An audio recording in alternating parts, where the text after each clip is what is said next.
to a new pair of Maui gyms. Visit Century Vision Care on Instagram.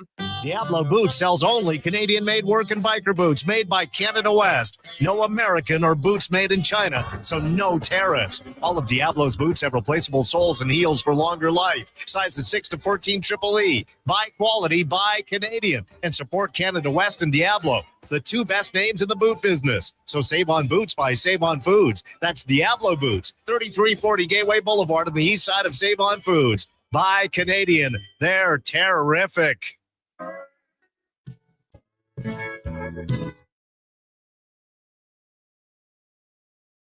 You need the lowdown? It's with Lowetide right now on Sports 1440. Presented by Wolf GMC Buick. We're making it easy. WolfGMCBuick.com.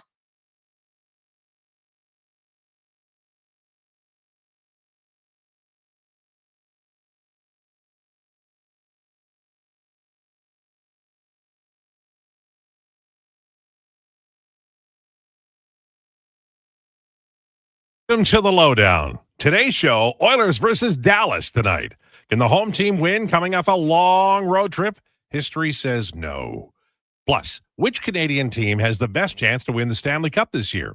The Lowdown is driven by Wolf GMC Buick. Family-owned and community-driven. We're making it easy. Visit wolfgmcbuick.com. As you know, we are on YouTube and live on Sports 1440 Radio. We're also live online at sports1440.ca, iHeartRadio, and Radio Player Canada. Apple and Spotify podcasts house us after the show, and we tweet it out on X as well. You can reach us anytime, 833-401-1440. People usually text 833-401-1440. If you do call, you've got to wait a little while. We're very busy here serving because Declan also does the complaints department. We're on Twitter at Lowetide, at Declan Krueger, at JFenwick04, and Sam W1440. Okay. Our guest today, DNB, Daniel Nugent-Bowman from The Athletic. Sam Nestler from DLL Sports. We'll talk about the Dallas Stars. We'll have declinations. Hi, my name is. All straight ahead. First, the introductions. His ultimate dream is to see the Cincinnati Bengals live at a Super Bowl. That's why he eats well, gets plenty of rest, and avoids danger. He's going to have to live a long time to see it. Ladies and gentlemen, it's Josh Fenwick. Josh Fenwick. God, I wouldn't exactly say I eat well, but I appreciate you for thinking so. I had to commit to the bit, you know. No, fair enough. I'll start eating well if that's how long I have to live to see him win a Super Bowl live. His ultimate dream is to watch the world burn while offering commentary from a safe distance. Ladies and gentlemen, it's Donovan Paulson. Donovan Paulson. It's a good one. You know it's true. Oh, it is definitely true. I'm here at safety as Larry goes down and takes on the, man-eating dragon. Watching the world burn with a nice pop in my hand, a nice, bag of some beautiful ketchup chips or some... Don't dump on ketchup chips or worst. My beautiful sweet chili heat Doritos. That's the dream, man. Okay. I would have said aim higher, but you're young. His ultimate dream is player coach for the Miami Heat while also stamping out the scourge that is oatmeal. It's Declan Krueger. Declan Krueger. That is my ultimate dream. I know it is. You really clocked that one. Do you dream about what number are you on the Miami Heat when you're scoring in your dreams? They unretire 23 just for me. Yeah. Funny, when they retired 23 in honor of Michael Jordan never having played for the franchise, just some unbelievable hog riding by them, but best player to ever do it, I guess. Credit. Well, it is a little bit unusual, but I mean it was, until LeBron came along, he was the best player. Still is, but in the history of the world. Maybe that's a debate for another day. Lines go like this: McDavid with Savoy and Roslovic, Draisaitl, Podkolzin, and Mangiapane, Henrique with Frederick and Hyman, Tomasic with Plattenberg and Janmark, Ekholm, Bouchard, Nurse Regula, Kulak, Emberson, Skinner in net. Via Jason Greger, we're reporting that the Ryan Nugent-Hopkins is expected to play on the weekend. Not quite ready for tonight, and Kapanen as well, likely an option for Saturday. We'll stay tuned. As you know, day-to-day for the Oilers means ask us again tomorrow. And so we'll just see how it rolls. Not a lot you can do about that. Lots to talk about today, boys. I want to start with this. This came down a little while ago from CNBC Sports. I want to give you the top 5 valuations 2025 for NHL franchises. Number one. Wait. Can we guess them, or do you not want to do that? Well, I don't want to spend the whole time on it. All right. Number one, Toronto Maple Leafs, $4.3 billion. Number two, New York Rangers, $3.8 billion. Number three, Montreal Canadiens, $3.4 billion. Los Angeles Kings, $3.15 billion. Edmonton Oilers, $3.10 billion. So if you're busy feeling sorry for Daryl Cates today, what I need you to do is go online. You can even use Wikipedia. Find out the actual purchase price in about 2008 or 9. And then subtract 2025 from 2009, which is 16 years. And the increase in value for the property, as it were, has been substantial. Is anybody here surprised? Because everybody always argues the Oilers are a small market team. You can't argue that. I've never really thought of them as a small market team. Like, obviously, it's such a hockey mad town. And then obviously you just look at the Metro Pop, like it's north of 1.2 million people. That said, I am surprised they come in at number 5. Like, the top 4 make total sense. Mm-hmm. I thought Chicago would have been ahead of them. I thought like maybe a Boston would have been ahead of them. I think both are fair. Just because of the market, honestly. And it's their little brother over there, but I mean, it's New York. The Islanders, maybe. Like, there are a few surprises. Yeah, I thought it was an interesting list, and the bottom line here is I'll find Calgary for you. Just 27, 27. Calgary. Where is Calgary? Calgary. Is this part of the bid, or can you really not find them? It's 17th at 1.93. There's nothing wrong with that. It's a good little number. It's a decent little number. Yeah. It's good job, Josh. You and your family are doing just fine. Yep, we're doing great. I obviously own the Calgary Flames. The Oilers were 7th last time? Yeah, they were. Something like that. So they've gone up a nice chunk of change. Yeah, just so you know, Boston was 6, Chicago 7, Phillies 8, Washington Capitals 9, and Detroit Red Wings are number 10. And I think it might have something to do. Like, if Detroit suddenly became a 3-time Stanley Cup champion, they'd probably zip up the list. Who was last? Was it Columbus?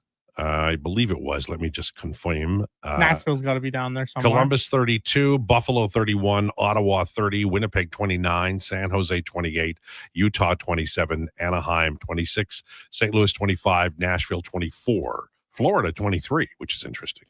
That's not that surprising, though. I mean, they have like 5 fans. Nobody framed it as a small market team winning 2 Stanley Cups against a big market team. And that's kind of my point about this list. People don't think of the Edmonton Oilers as a big market team.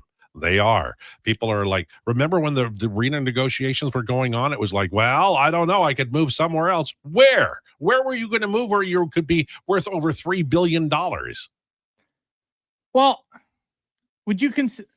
Because I would consider, like, Florida's a big market, but it's not a big fan base for hockey. That's exactly how I view it, Donovan. Sure. Like, My point is, nobody framed it as a small market hockey team in Florida, the Panthers, beating the big market Edmonton Oilers. Because I also don't view the Oilers as a big market. That's my point. They should, because $3.05 billion is big market in hockey. I view them similarly to I view the San Diego Padres, where they spend a ton of money and they have some excellent facilities. They have some. I know the Padres are a little bit different because they're going through an ownership change now after the passing and stuff. But like, there's some massive contracts there. There's a lot of money being spent on the operation, but it's not a big big town, big city. Edmonton is just so passionate. Like, it's not. I don't consider the Oilers to be a big market team. Well, at $3.05 billion, that's a hard claim to make, I believe. Now, well, just based on the size of the market.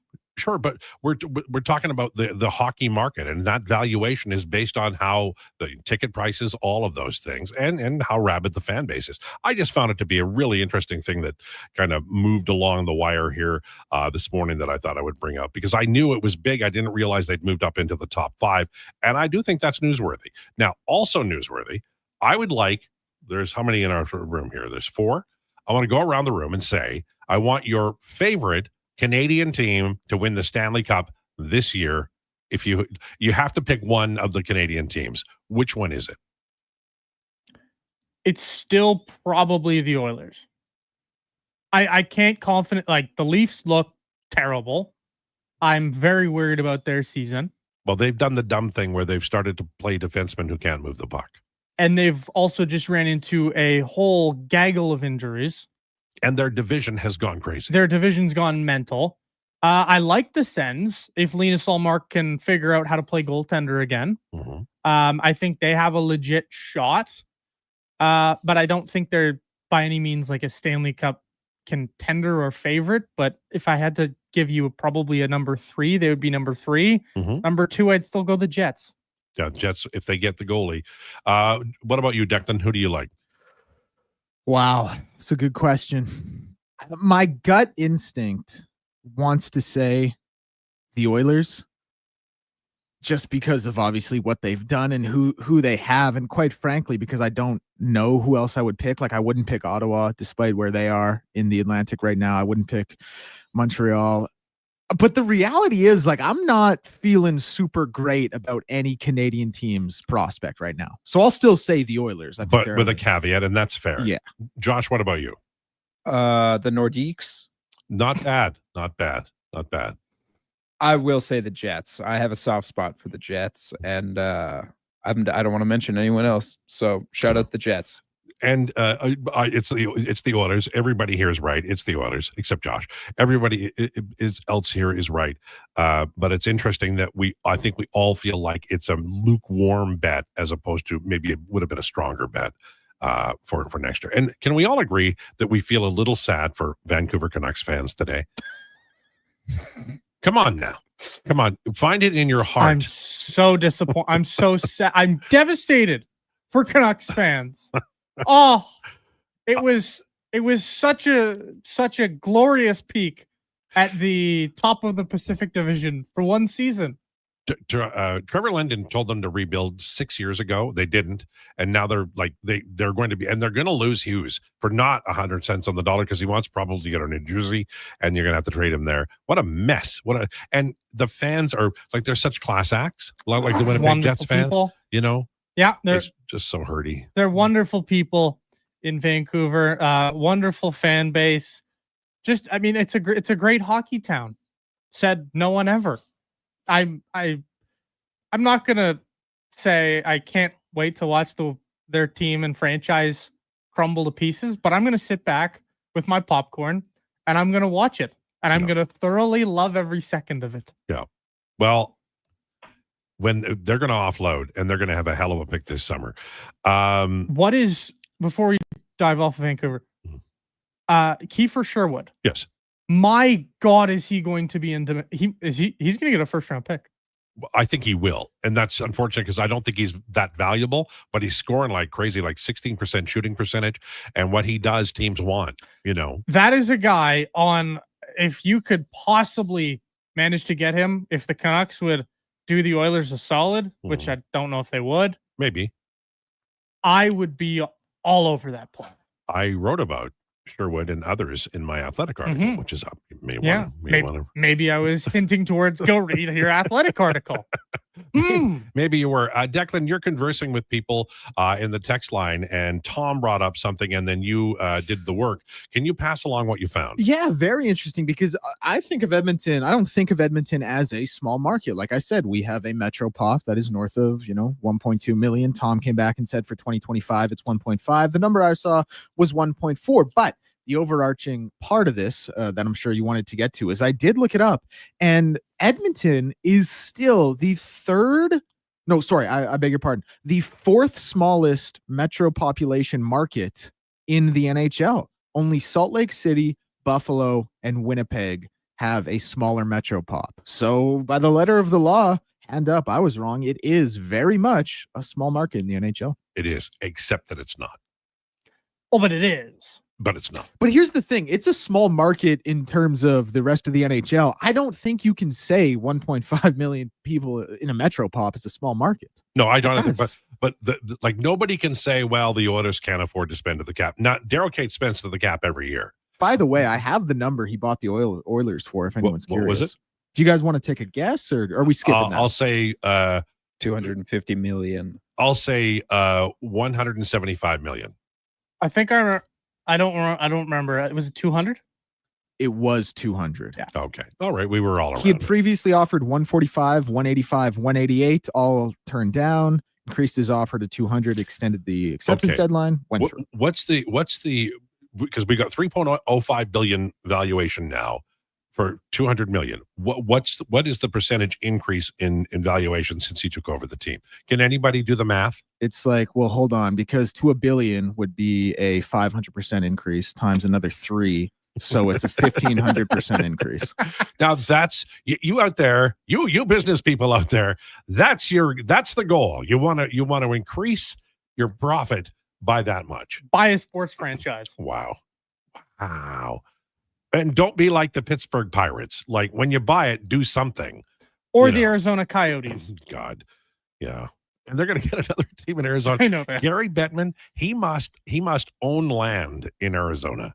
Why else would they put a team in the desert and not one in Quebec or Victoria or another one in Toronto? Well, because it's a big market. It is. It just is. It was a top 10 US market. And you've got to find a way to tap into Arizona. Okay. Anybody love the Monday Night Football game? Did we watch it? I watched it. I didn't love it. It was terrible. Brock Purdy, what are you doing, man? Throw it to your team. How about that? Well, he threw some perfect passes. What about the defense. what about McCarthy? He can't throw it he can't get it to anybody. Oh, we're talking about JJ McCarthy now? Yeah. That boy. Did you see the pardon my take blind resume? I did hear the pardon my take blind resume. I have a stat for you guys. I'll give it to you really quickly. I lost it. He has a worse passer rating in his first 6 games as an NFL starter than Jamarcus Russell. Wow. I have it right here. JJ McCarthy now ranks 851 out of 852 in EPA per dropback among qualified passers since 2000. That's awesome. The only player worse, Jamarcus Russell. Wasn't Jamarcus Russell the one who did that bean test or whatever and didn't score whatever the Wonderlick. The Wonderlick.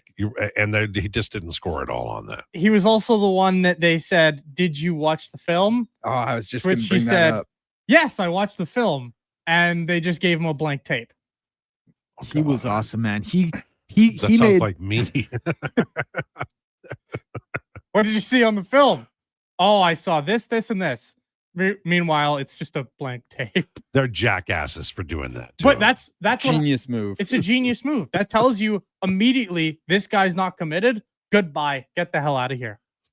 But They ripped it off from draft day, though. That's a high draft pick, man. Like you, Well, it was about 7 years before draft day.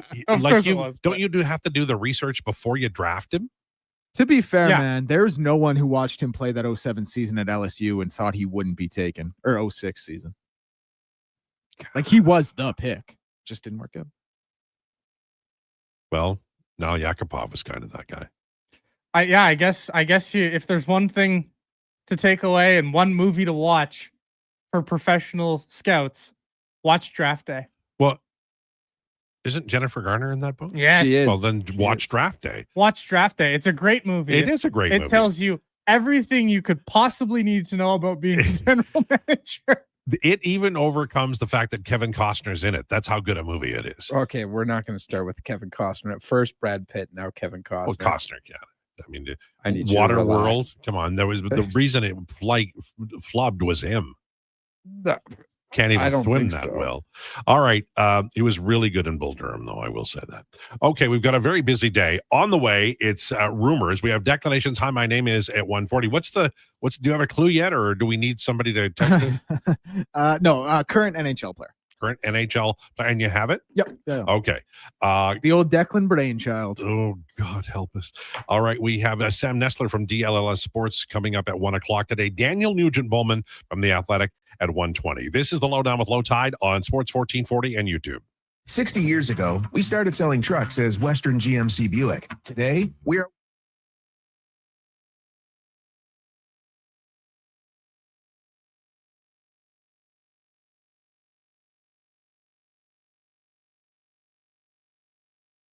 Play number 13 on this drive. Toss to McCaffrey. Gets blocking and a touchdown. Play number 13.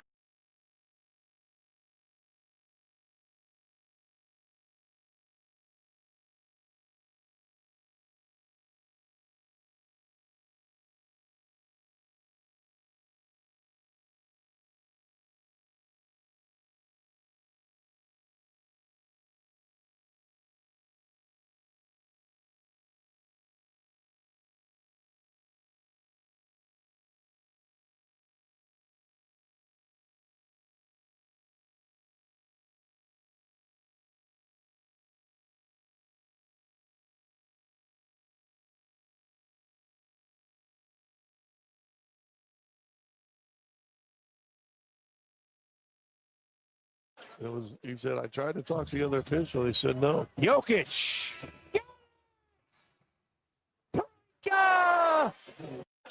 He said, I tried to talk to the other official. He said no. Jokic.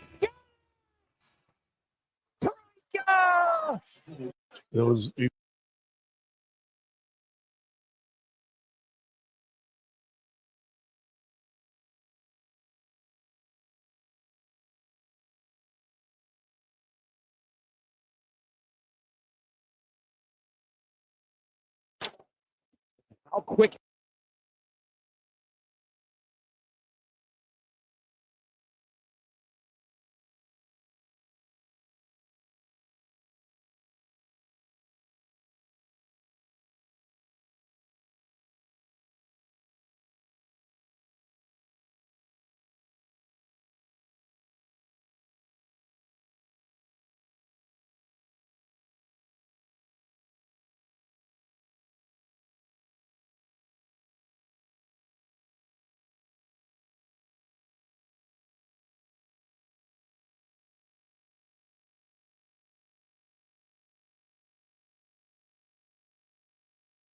Playing at its best. Cooley is there. Can he get it out? He can. Cooley for the hat trick.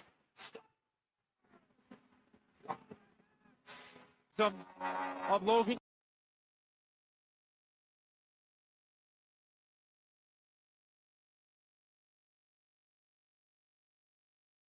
He's the only person to win an arm wrestling contest with the Philly Fanatic. The Lowdown with Lowetide, now on Sports 1440. Presented by Wolf GMC Buick. We're making it easy. WolfGMCBuick.com.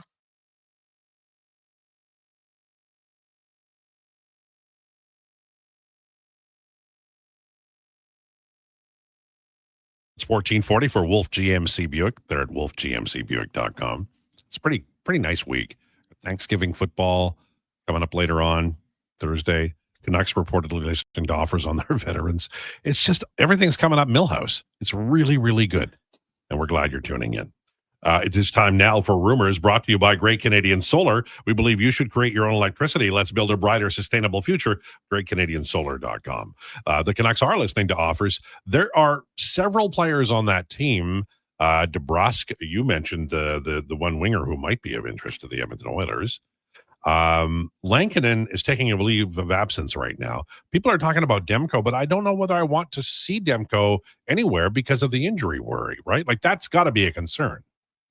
It has to be a concern, especially like there is the price tag that is attached to Demko now after signing the extension this offseason.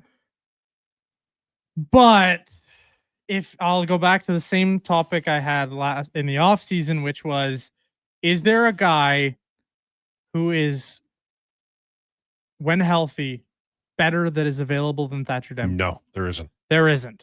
No. And I think you can say that confidently. If you watched game 2 of the regular season, Oilers Canucks, the only reason that game was even close was Thatcher Demko. He's lights out when he's healthy. He is so good when he's healthy. But unfortunately, he has this consistent inability to stay healthy. So is it worth the risk? Trade for him and put him in a bubble, maybe. I mean, that's what else could you could play him once a week during the season and then run him in the playoffs. I don't know, but I got no idea what you would do, but I think the clear and obvious player that the Oilers would be all over is just Kiefer Sherwood. $1.5 million UFA in the summer. I would look to extend that man immediately. If you're wondering about the Oilers' lines and pairings, they're exactly the same. Nuge and Kapanen possibly back on Saturday. That's via reporting by Jason Gregor. In the NFL, Steelers are optimistic. Aaron Rodgers will return in Week 13. Honest, don't let me be biased about it. Has Rodgers been worth the investment for Pittsburgh this year? Declan. Well, I would say, listen, worth the investment's a funny way of phrasing it, but I would say this is probably about what you expected, or about what maybe not expected, but no.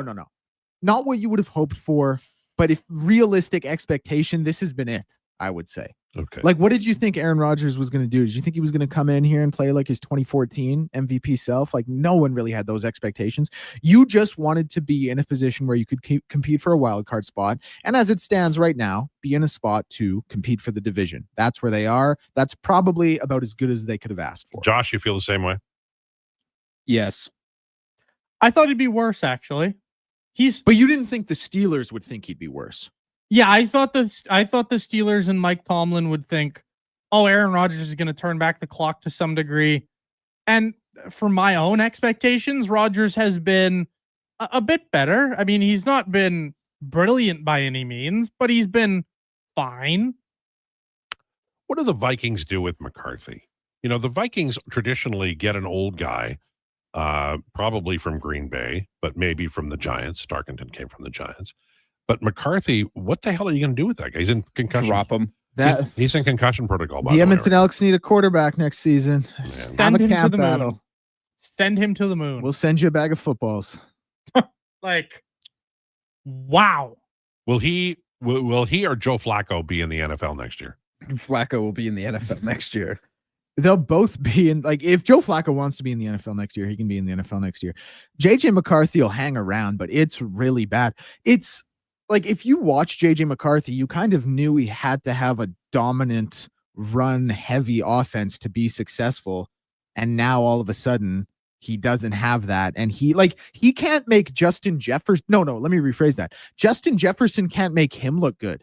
Do you know how hard it is for Justin Jefferson not be able to make you look palatable? Like, that's where the Vikings are at with JJ. The Vikings are like, in my lifetime, they remember when Carter went there, like from Philly, and he just took off the wideout, and they've always kind of been high octane offensively. Can they survive with this kind of tomfoolery behind the center? Mm-mm. Don't they have to change him out now? Nobody can survive with him behind center. So what do? You can't make a trade. Well, you wait till the offseason. Well, but can you sign Testaverde now? Like, there's got to be some guy who retired who thinks he's healthy again. I'll tell you who that name could be. Cam Newton. In a season, that name could be Kirk Cousins. That is true. He's gonna. First team all cut. Well, So you bring Cousins.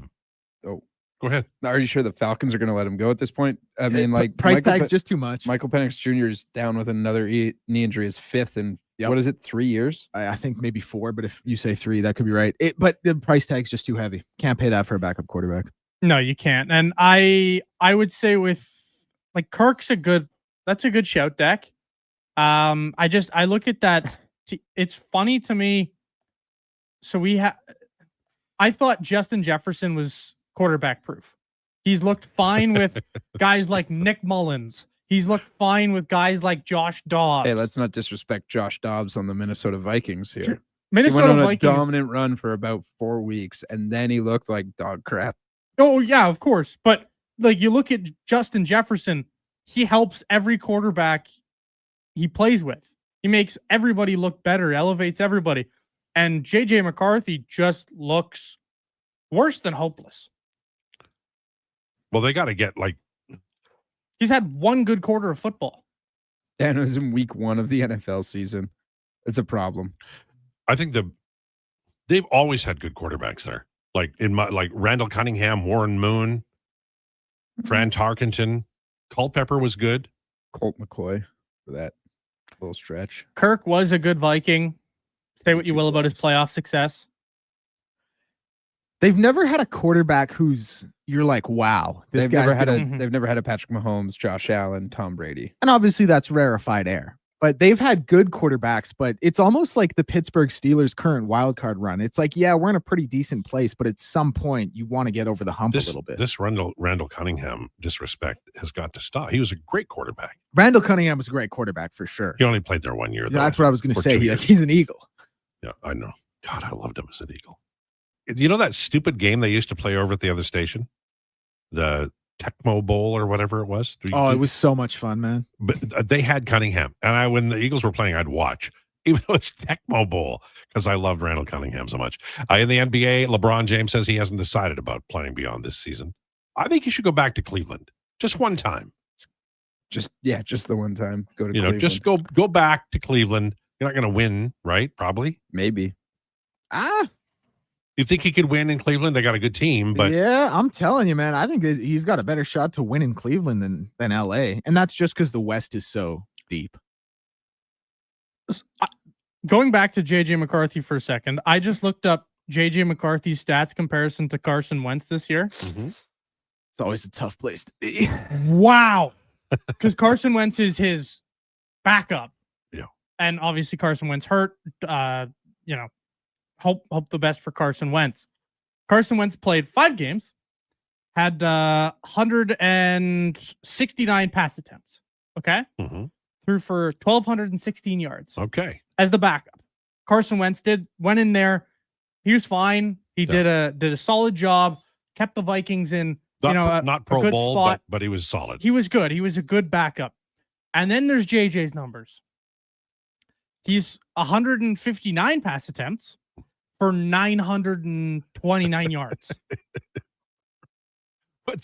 What's his completion yardage average on completions? It's got to be 4.1%. That's his completion percentage, which is, if you I'm no mathematician, but if you look at that compared to basically every other NFL quarterback, it is it's the worst in the NFL. Wow. Not including Shedeur Sanders, who has basically played but he's the starter who's going to stop all this trail of post-Kozar starters, right? Yeah. JJ McCarthy has been worse than Russell Wilson. He's been the worst quarterback in the NFL.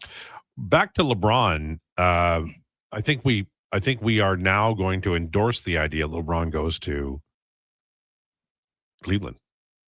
That's what he should do. I think Deck and I have been on this train. But the official endorsement comes now. Well, that was my prediction when we did our little NBA preview. I said he goes to Cleveland at the trade deadline, wins his 5th and final title, and gets an undeserved finals MVP over Donovan Mitchell.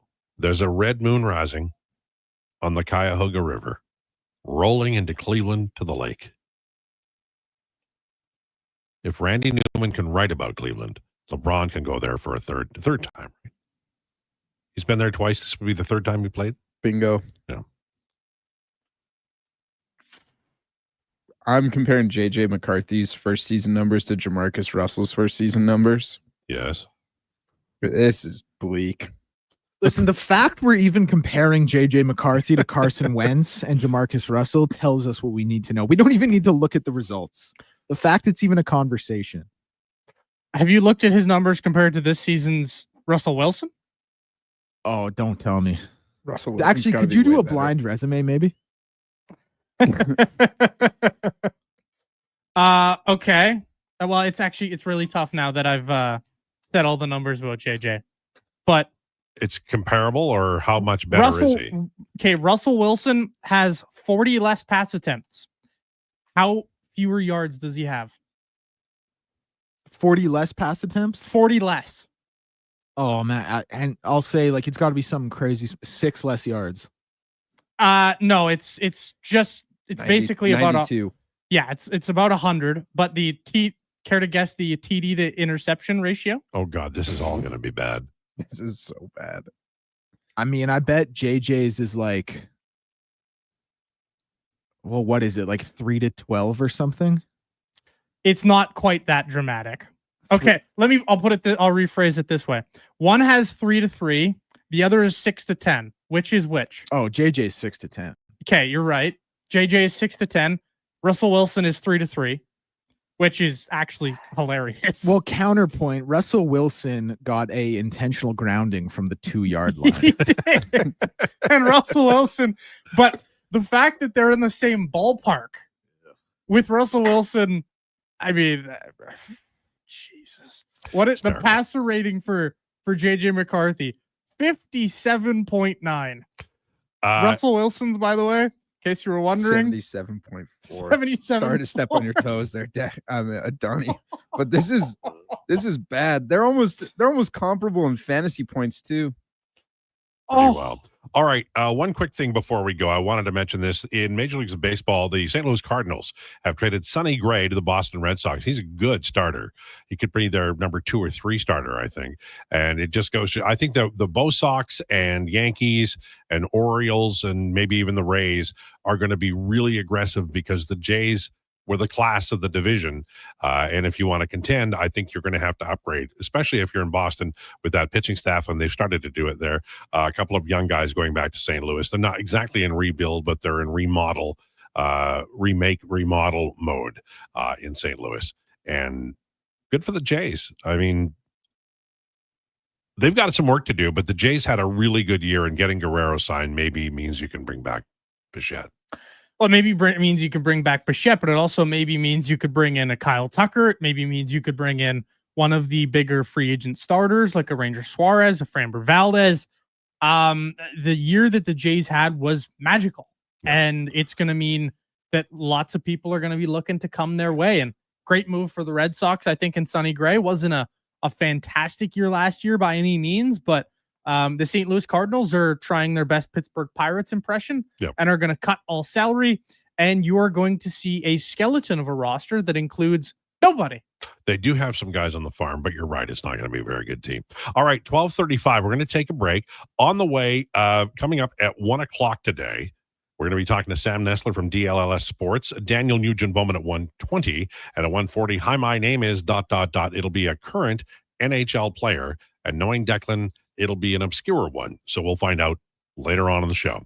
Your comments are next. Lowdown with Lowetide on Sports 1440 and YouTube. Mr. Rooter watches the big game. Go!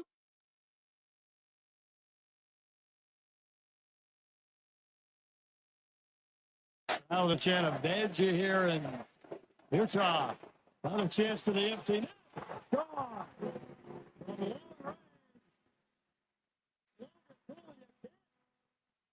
For his 4th goal of the night.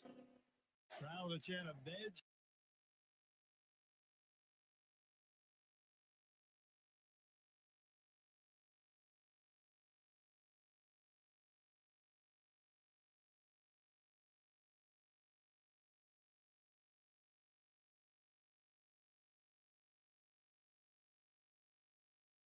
They're Canadian favorites. Orange, you glad they're back? Only for a limited time. So squeeze the day, smoothie lovers, and head to a Booster Juice near you now. Booster Juice, Canadian born, blending since 1999. Number 13 on this drive. Toss to McCaffrey. People who suffer Gets brain blocking. think that And a this is touchdown. but listen, I've seen a 38-year-old man managing a concussion leave a kid a bedtime story without losing the plot. All because of cognitive rehab that rewires the brain like a GPS reboot. Your brain isn't broken, it's buffering. One missed beat in focus, memory, or balance snowballs into frustration, falls with violence. Stroke, concussions, long COVID, even aging can all lead to brain fog. Cognitive rehab works. Check us out at leadingedgephysio.com before your next Where'd I Put My Phone moment. Across the province, Albertans are taking their shot on Play Alberta.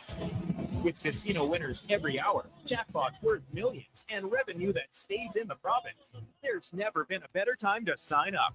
Number 13 on this drive. Score Toss to a $50 free bet when they make a minimum $50 deposit with code Krueger50. That's code Krueger50 for a $50 free bet. Start playing with your game sense today to find out if you're Alberta's next winner. It's Andrew Walker, host of the postgame show on Sports 1440. After every hockey game this season, tune in and chime in as we talk about the game. It's all sponsored by Legacy Heating and Cooling. Dead hat. 2nd down and 8. Young over the middle and intercepted by Brown for the 2nd time.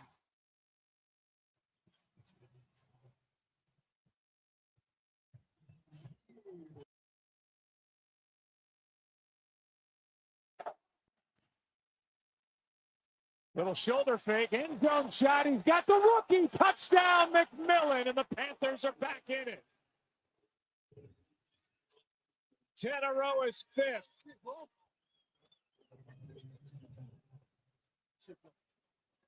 And a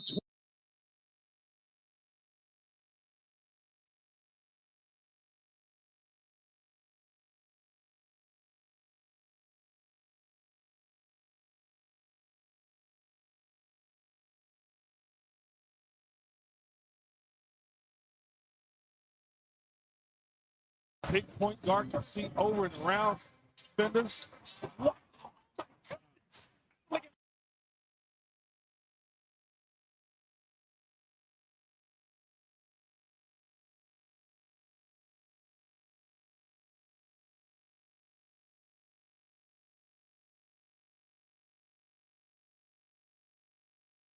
Here's the Lowdown with Lowetide on Sports 1440. Presented by Wolf GMC Buick. We're making it easy. WolfGMCBuick.com.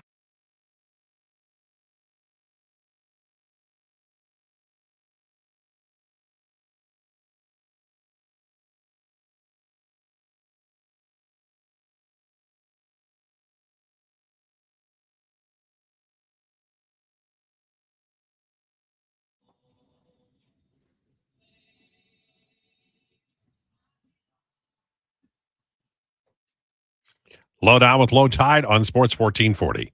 Great song on Twang Tuesday. Declan is killing it. His love of country music shining through. We're brought to you on the Lowdown by Wolf GMC Buick. Thanks for tuning in.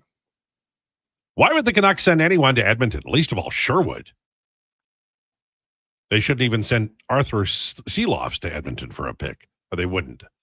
Well, here's the thing. You're rebuilding, so you don't really care what happens this year if you're Vancouver.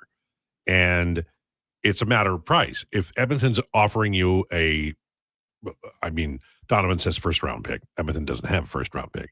But if they're offering that kind of value and nobody else is, I think you probably take it. But I also think that the Oilers may be aiming high. I think they would rather get Alex Tuch. I mean, you could get both, but I don't think they can afford to. I still think they're going to get a goalie. Would you rather have Tuch or Sherwood? Oh, Tuch, definitely by a mile. But there's a difference. Like if you think you are a third line player away, you get Kiefer Sherwood. Kiefer Sherwood, like, does he not scream like Blake Coleman? He does, but here's what when I look at it, I go, okay, I'd like to run the strong centers up the middle. So that's McDavid, Draisaitl, Nuge, and say Henry, top four, right? So then you're probably looking at Hyman and somebody on left wing, and then Podkolzin and say Roslovic on right wing with Leon. So are you going to play Savoy there, or would you rather have Alex Tuch there and put Savoy on the third line? I see McDavid, Tuch, Hyman. To me, what a shot by Cooey! Holy cow! What if Hyman just stays where he is right now? What if when Ryan Nugent-Hopkins comes back, you go Trent Frederick, Ryan Nugent-Hopkins, Zach Hyman, and then you just have the best third line ever? Who have you got on the McDavid line? Then you'd have Alex Tuch up there, and then you'd have everything would kind of shake out in a weird way. But what's the first line? For me, it would probably go something Tuch, Savoy, McDavid. Okay. And then I'd leave kind of the second line as Roslovic, Podkolzin, and Draisaitl. And then I'd go Hyman, Frederick, Nuge. Interesting. The third line would definitely be better than a year ago. And then you'd go kind of, I guess, the almost Vegas Golden Knights approach of you have two studs on each line, and then you have the one guy who hopefully you can somewhat count on. Well, if you could have three lines that just outscore and score enough, then that gives you a big leg up. That's interesting. That is my idea for what I would want it to look like. And we have Eden Father Various saying, Sherwood is a flash in the pan. Does he not like you? That you never cared for or noticed before this season, and now you'd immediately trade for him, extend him immediately. Look at his last season, by the way, before you say he's a flash in the pan. He was the NHL's hits leader. He was a 40-point player last year, and it was his breakout season at age 29.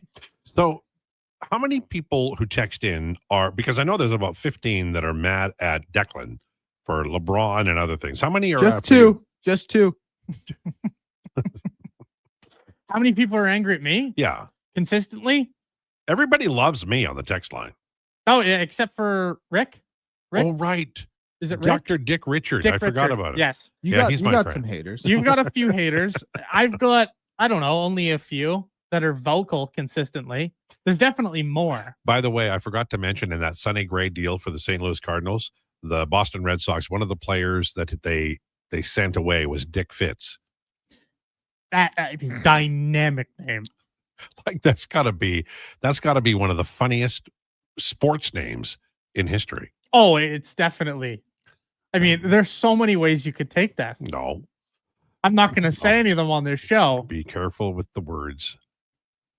So many ways you could take that is why you need to be careful with the words. If the Oil traded a first-round equivalent for Sherwood and fell short of getting a Skinner upgrade because they didn't have the assets, we riot from Propane Tim. That's what I'm saying is when you like, I understand the idea of getting him, and I wrote about it in The Athletic. It's available now. You want to go read it. I wrote about Tuck too and some other guys. But the point is that like it's like when you go years and years ago, like 150 years ago, I went to a place called the Bon Marché in I think Seattle or Spokane, I can't remember which. And I walked in and everything looked like it cost $10 million. It was like Eaton's here, only like higher. And I feel like the Oilers are going to get to the deadline and they're going to walk into the Bon Marché and they can get a goalie or they can get a big winger, but they can't get both. Can they get Sherwood and a goalie? Probably not. An impact goalie? Probably not. I mean, every team in the NHL that's a playoff caliber team is going to want Kiefer Sherwood. That's a fact. If you think he's a flash in the perfect for pan, playoffs. Yeah, he's perfect. He's always talked, but yeah, Kiefer Sherwood, he's not going to be in Vancouver at the deadline. He will be gone for probably a first-round pick. And that's just because you look at everything that he brings you. NHL hits leader, as mentioned last season. I mean, that's as much grit as you're going to find. He's scoring like crazy. I don't think this goal scoring is sustainable, but can you get a 40-point player again? Oh, for sure. No. I mean, he's taken himself from a fringe NHLer to a guy who broke out at age 29. Beyond impressive for him. And he does look like, to me, he looks like this is sustainable in a way like Zach Hyman was sustainable. Yes, it looks probably fairly similar to that. You're never going to see a 50 goal scorer there, but you are going to see a consistent NHL player for maybe the career isn't like the peak isn't as long as you want it to be. But for a guy who peaks at 29, if you could get 3 more good seasons out of Kiefer Sherwood, I think you'd take that. You know, it's such a weird year, and we talk about the deadline, right? But like the Toronto Maple Leafs are in last place. If you look up the wild card in the Eastern Conference, they are in last. They have 21 points in 22 games, and the last team has 26 points in 24. So it's not like they're completely out of it. But I think there is a chance some of the teams that we assume are going to be deep playoff clubs are going to be the outside looking in. The teams outside the playoffs right now are Pittsburgh, Montreal, Philadelphia, Florida, Columbus, New York Rangers, Buffalo, Toronto in the East. Not everybody's going to slide in. Now, I don't think Boston is Boston. I think the Capitals are good, but some good teams are going to be in contention, and not out of it, but thinking about trading a goalie at the deadline. There might be some interesting options out of the Eastern Conference, certainly more than the Western Conference. As we get to the deadline. Do you like Toronto's goalies? Do you like Buffalo's goalies? Do you like the Rangers goalies that are not overly expensive? Columbus, Philly, anybody there you like? Not really, to be honest. I look at the Leafs and I say, maybe they trade Joseph Wall, but do I trust if you're not going to trust Thatcher Demko to stay healthy, how are you going to trust Joseph Wall? That's true. I look at Buffalo and I say, I don't know, maybe Ukko-Pekka Luukkonen, but where's the consistency? It hasn't really been there. If they trade for him, I might retire. I'm never going to be. I had trouble with Victor Fost. Yeah, that would be a tough scene for you. You can't acquire Elvis Merzlikins. That's a terrible idea. Can't afford Swayman. Can't afford can't afford Soros. Can't afford him. I also just don't think UC Soros is good anymore. Well, he's fading. I think you could get him for a run, and I actually like the idea. I just don't think the contract is long and it's going to be tough. You'd have 7 more years. If you acquire UC Soros, you're effectively saying we need to win the cup this year or next year, or our team is screwed. Yep. And that's exactly right. It's 12:49. This is the Lowdown with Lowetide on Sports 1440 and YouTube. Wanted to just spend a minute watching curling on the monitor here. Cooey just made a brilliant shot against Dunstone, and they've still clogged everything up. But we lost Colleen Jones today. And, curling is there are certain things about Canada, even though we're close to the United States of America and we are dominated in a lot of ways, culturally and certainly, television and arts and stuff, because we're so close to America. But there are things that are uniquely Canadian, and curling and curlers are among them. And so we can have somebody in our society like Sandra Schmerler, who can make a huge difference in many areas and really impact our lives. And I think Colleen Jones did that on lots of different levels. I'm looking at Devin Aru's, I think it's Blue Sky right now, his comments about Colleen Jones. And there's these beautiful pictures and videos of these two people who adore each other clearly. And she was a media personality, but also a brilliant, dynamic curler. And, it's a sad day when we lose her. And she really did have an impact on lots of different levels in television and in curling. So we want to just spend a moment today thinking about Colleen Jones and her contribution to our unique Canadian experience. Where does Cooey rank in terms of, it's such a fire wagon top 5 or so Canadian curling teams? Canadian curling team. Where would you rank Cooey? I don't really know if they have the Brier dominance that a Gushu or a Martin or either of the Howards had. So maybe he slots in at 5, but I'm also slightly biased. I'm not a big fan of Kevin Cooey, just who is it because of the haircut? No, it's who he is as a person. Mm-hmm. When you're in curling, it's a pretty small community, sort of like radio. Everybody knows everybody. Everybody knows everybody, and these super teams have caused some hard feelings. Yeah, Brendan Botcher a couple of years ago, his team falls apart because he was being a jerk all the time, and the people didn't want to play with him anymore. No. And they won a Brier in 2021. So maybe Cooey slots into that 5 spot, but Gushu, where he ranked 1? I think Gushu to me personally is number 1. Yeah. It just dominance everywhere. Olympics, Briers. And it's been a decade. It's been a long time, since 2006. And you basically can pencil him into the Brier final every year. So I think Gushu's number 1 for me, Martin 2, Russ Howard 3. I think that's probably the way my 3 goes. Russ Howard was so good at curling. Great voice. The women's side is a lot more interesting. Nobody loves Ed. Nobody plays the game like Ed Wernick did. Mm-mm. The women's side is crazy good, though, right?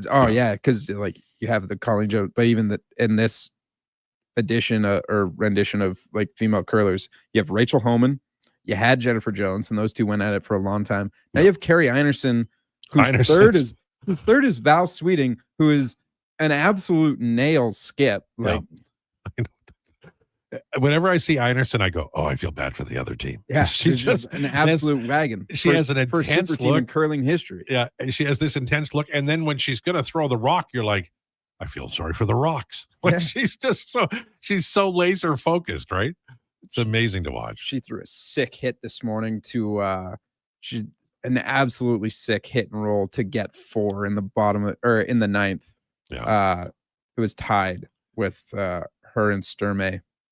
And she just throws this absolute nails, double hit and roll, where she has to paper a guard, shoots out the 2 reds, and then there's just 4 yellows sitting in there, and everyone's like, "Oh my god, good job!" And she's like, "Oh yay, I did it." Yeah, I did mention this before, but I'll mention it again as we get closer to the Scotties and the Brier and the Worlds. Obviously, Jackie Ray will be joining us. She's giving me a kind of a daily list of demands, and the first one was Donovan can't be on the day she's on, so we're going to have her not come on Tuesday.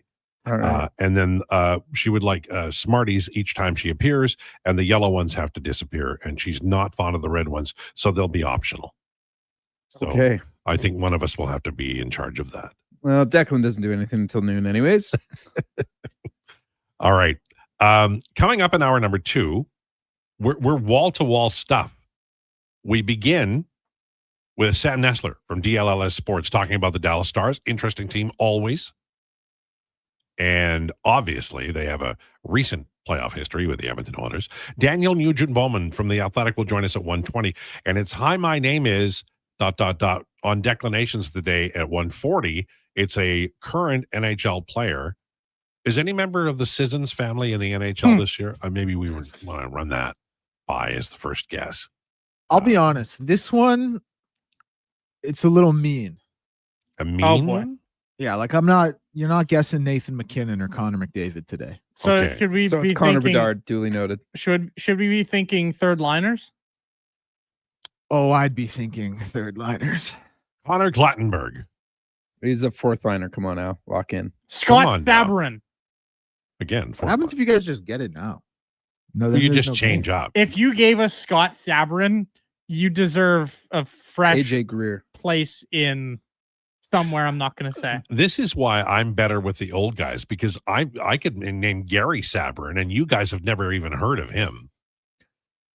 If you're ever in trouble in bar trivia for old people, like they've got an old version of Trivial Pursuit, just call me.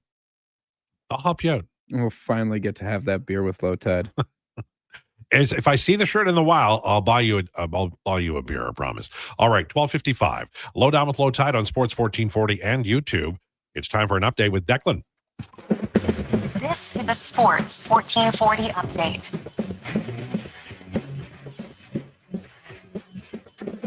Brought to you by Custom Floors Inc. Floors done right for homes or businesses. Visit the new showroom at 11577 149th Street. That's 11577 149th Street. Now open 6 days a week with Saturday hours from 10 to 2. Or you can visit customfloorsinc.ca and bring your next flooring project to life.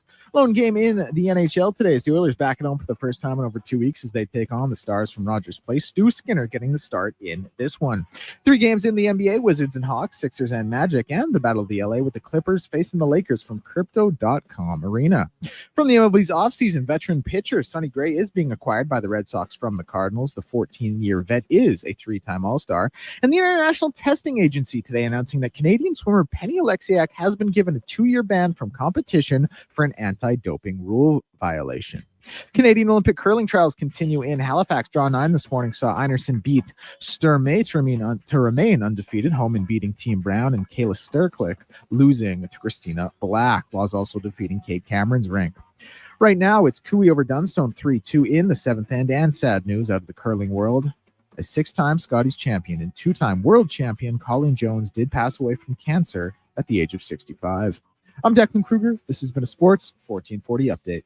Sports 1440, Stingray Radio Station. CKJR broadcasts from West Edmonton Mall and Wetaskiwin. Download the free Stingray music app and listen wherever you go. Get Black Friday prices now at the Brick. Skip the line and save big.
Back. Century Vision Care's 4th annual Maui Christmas event on Friday, December 12th from 9 to 5. Century Vision Care, Edmonton's biggest Maui gym retailer, is bringing the island spirit to your holiday shopping. Enjoy in-house savings on all prescription and non-prescription Maui gyms, plus giveaways, prizes, snacks, and beverages all day. Same-day eye exam appointments are available, and they direct bill most insurance plans, but spots are filling fast. Get ahead on your Christmas list and treat yourself to a new pair of Maui gyms. Visit Century Vision Care on Instagram. From the local rinks to homes and businesses across the province, Alberta's rural natural gas utilities are here to fuel life affordably, reliably, and safely. We're members of the Federation of Alberta Gas Co-ops, providing natural gas to keep our rural neighborhoods warm and connected every day. It's local, dependable, and it's ours. To learn more about the Federation of Alberta Gas Co-ops and our members, and how natural gas fuels your community, visit fedgas.com. Alberta's energy.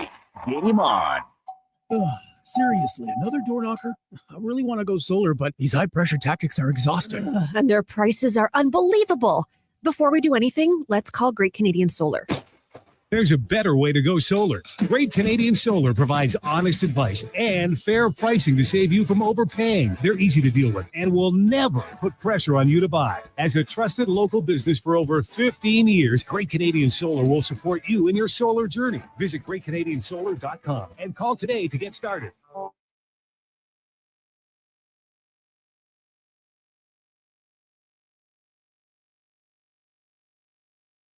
Here's the Lowdown with Lowetide on Sports 1440. Presented by Wolf GMC Buick. We're making it easy. WolfGMCBuick.com.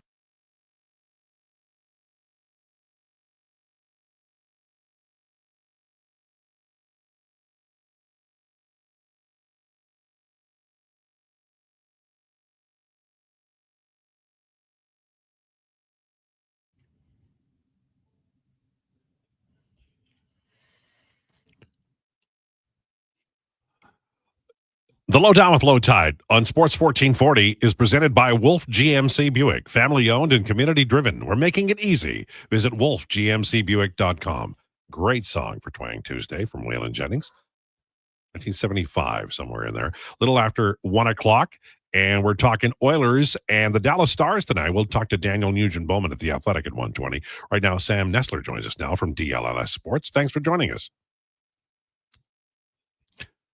So Stars are 13-5-4, but Dallas is in the same division as Colorado. So that's just kind of bad luck, right?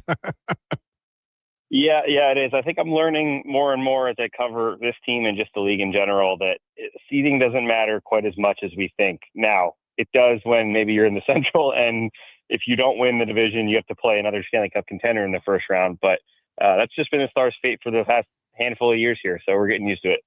The Stars are an interesting team. They've got a fantastic record, scoring 70 goals. The average right now is 68. They've given up 60 with an average of 68. So defensively, they've done pretty well with two different goaltenders. Some injuries that have had an impact. But if you were to describe the season so far, how would you put it, like in one or two lines for the Dallas Stars so far?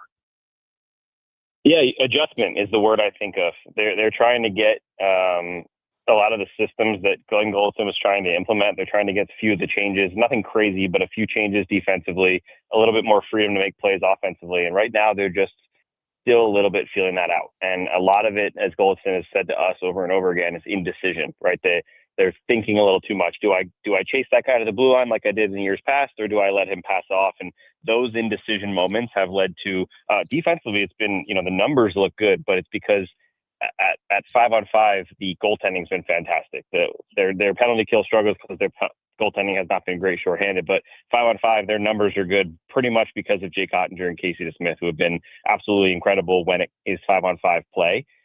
But offensively, you're seeing some of that indecision lead to passing up on a shot because you think there's a better chance, or the other way around, not thinking creatively enough and, dumping it in or shooting it into the belly of a goalie. So a lot of indecision. And I think the good news for Stars fans is they're playing, as you said, pretty well in terms of stats and getting points on the board. No matter how well they're playing in the game, they get points. When feeling it out, they have another level to get to. Yeah. When Gulutzon went there, the first thing I thought of was all those mobile, brilliant defensemen, and he would really deploy them in an optimal way. Now we mentioned Thomas Harley, who's hurt, but has the structure of the breakouts and the way they play the game as they move up the ice, has that changed from year over year, or is it defensive changes? No, it definitely has. I think one of the key areas they wanted that extra little bit of creativity, a little bit of freedom is the word that was around here a lot of training camp, was in the breakouts, because under Pete DeBoer, things worked under Pete DeBoer when they worked. But as soon as they stopped working, and a team like the Edmonton Oilers figured it out, they didn't have a lot of next level. They didn't have a lot of let's go to this because they figured out our plan A. Here now, they're trying to be more free. Miro Heiskanen sometimes just breaks it out himself. And that's okay. When you have a top 5 defenseman in the entire world, you want him to do that, right? You don't need him to be looking up and trying to hit X, Y, Z passes up to get up the ice. You have Thomas Harley and Miro Heiskanen, 2 of the most mobile, offensively skilled defensemen in the entire world. Let them go do their thing once in a while. And we've seen that where their breakouts have been less structured, less rigid, more just make a play. Go beat that guy. If you can beat him, and we're up the ice and we're 5-on-4 on them instead of 5-on-5. So I think that's where it's been key, is just be a little more flexible. If you see a play, Glenn Goldson loves to say, go be a hockey player, go make a play. One of my favorite things about the Dallas Stars is that they have marbled youth, experience, and then old age through their roster, and they've done it for many years, and more of the same. You know, you've got Jason Robertson and Mikko Rantanen, who we'll talk about in a second, at the top of the scoring. But then Wyatt Johnson, who's 22, is doing well. Harley's only 24. I always feel like we're looking at the past and the current and the future of the Dallas Stars every time they come to town, and for me, that's the way to do it, because I think it's easier for the cap too if you do it that way. But they've had a lot of guys hang around for a long time, and Jamie Benn is, he's only played in 3 games and he's 36 years old. But there's a certain I guess, consistency to this Dallas Stars team that I think is admirable. And I also think it's probably good for the team too. Has Gulutzon altered the roles of any of the older veterans this year? You know what? I think he's still finding it, because the tough part's been injuries, right? Every time we think we have a look at what this team could look like, someone like Matthew Shane goes down, or someone like Rope Hintz goes down, or and they're gone for a while. They haven't had a whole lot of injuries where you miss a game or two and then you're out. These injuries they've had have been weeks on end for returns. Duchesne still not even knowing when his return will be. But I will say that Gulutzon really wanted to have some sort of grit or bite on each line. He thought that was a really good way to deploy this team, because we know this team has the skill. They can score goals, but they've always been missing a little bit of that bite on their lines. And Mikko Rantanen brings that, maybe a little too much this week. But the guys that can bring that have been slotted in. Like we've seen Sam Steele with Rope Hintz and Mikko Rantanen as a pretty consistent top line for a lot of the year. That's both because of injury, but also because they like the idea of having that Sam Steele guy on that line to go get pucks, to go hard crash the net, take up space. Jamie Benn is a perfect example of that. He's almost a perfect role, because he's 36, so he's not going to fly by people anymore, but he still has really good hands, really good hockey IQ, and he just takes up space. He drags defenders to the front of the net. He brings people into the pile and allows his other teammates to make plays with the puck. That's what we've seen a lot of as these guys develop, because as you mentioned, these guys like Hintz, Johnston, the younger players, even the younger like Wyatt Johnson and those guys are starting to become the guys. And that allows your older guys to step into roles that are maybe more fitting, where you don't need Jamie Benn to pick up 80 points. You need him to be able to assist a little bit here, tip in a puck in front of the net, take up some space, allow space for Rope Hintz or Tyler Seguin or whoever else it might be to make plays around him. That's what I've seen Gulutzon trying to implement. The problem's been, as I mentioned, every time they get something and they think they have it, someone goes down with injury. So it's been a really frustrating for Gulutzon to not be able to figure out what he has. But that's something that he kind of made obvious from the beginning, is we don't want to just put a top 6 that's all flash and skill and then bury all of our bigger bodies or more physical players in the bottom 6. We want it to blend a little bit more. I think that allows them to roll 4 lines and have some more uniformity across the lineup, but they just haven't been able to do it on a consistent enough basis because of the injuries. Sam Nessler, our guest from DLLS Sports on Sports 1440 and the Lowdown with Lowetide. One of the big advantages that Dallas has, no matter the coach, is the mobile and brilliant defensemen like Heiskanen and Lindell. I'm just looking at their goal shares, which are, I think Lindell's 63% at 5-on-5, 59 for Heiskanen. What an advantage for any team to be, they just don't play defense that much because of those guys. Yeah, they're great. And that's the funny thing. Esa Lindell is known as, especially down here, as one of the better defensive defensemen in the league. Kills penalties for almost the entire full 2 minutes. But you're right, it is the biggest strength they have.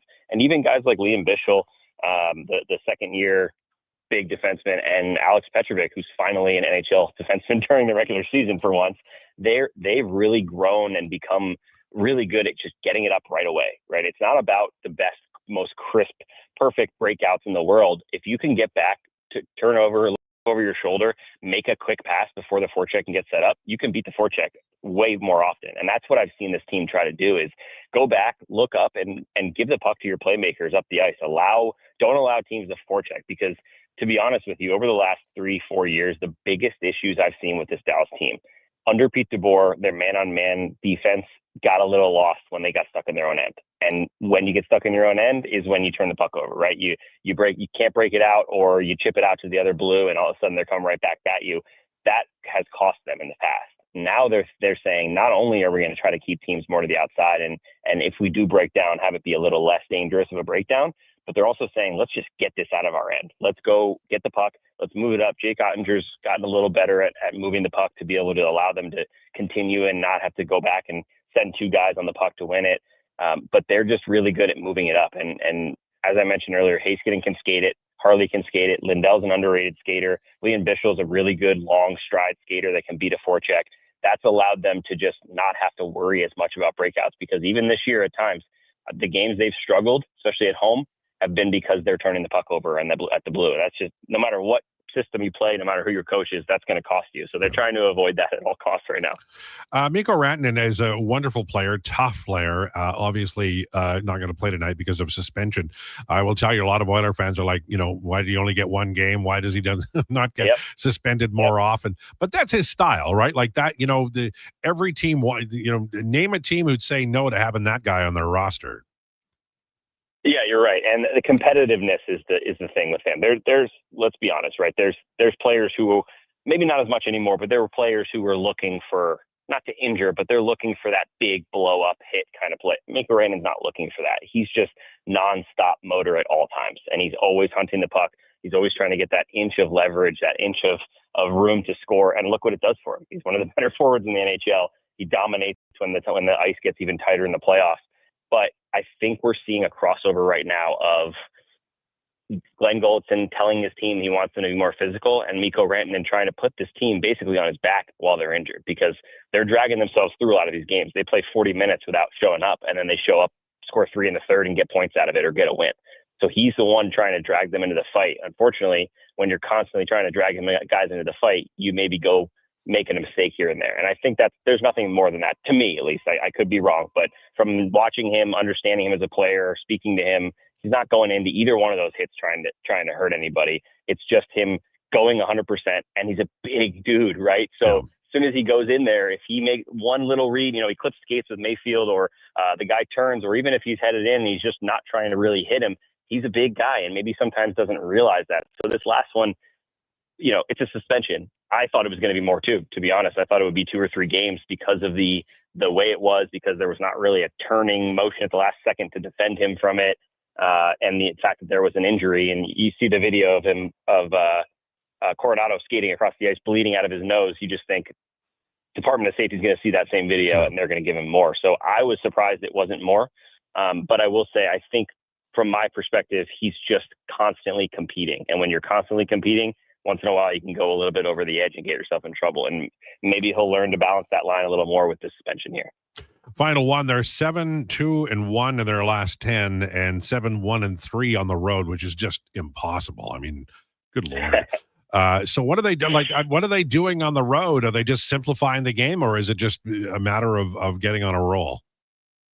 Yeah, well, I'll say first and foremost is they're getting incredible goaltending on the road. I think over the last 3 seasons, they have the second best save percentage on the road of any team other than basically Connor Hellebuck in Winnipeg. So that is number one. They're getting that save. Jake Ottinger's been really good at. He hasn't had his best year in terms of overall numbers. I think he's still sub 900 in terms of save percentage. But after he allows one goal that maybe either he wanted back or maybe the team was just a mess in front of him, he's basically said, "Okay, I got you guys. I'm not letting another one in. Go get the goals." And that's what Eddie Belfour used to do here back in the day when this team was super dominant, is he would just say, "I'm shutting the door. If you can go get 2 goals, you're going to win the game." And that's what Ottinger has done and DeSmith has done specifically on the road. They go down 1 or 2-0, and then they just don't let in anything else the rest of the game. They make a few huge saves shorthanded or 5-on-5, whatever it is. And Dallas has just found a way. That's been the theme of the whole season. I don't think they've played 60 minutes. You're not going to dominate 60 minutes ever, but I don't think they've played 60 minutes this whole season. I mean, they get completely dominated the first period against Montreal, in Montreal, and then they score one, all of a sudden they win the game 7-0.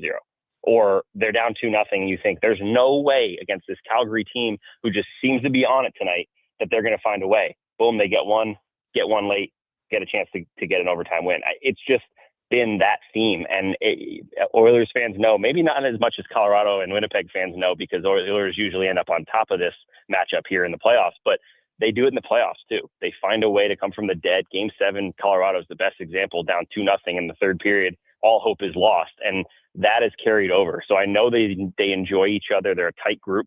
I think everyone is, but they really talk about how much they feel comfortable going on the road, playing cards, going to dinner, and they just come out and they have a business type mentality. And whether it starts well, which it usually doesn't, or not, they find a way. And it's really been impressive on that end. I don't think they want to live that way every day, though.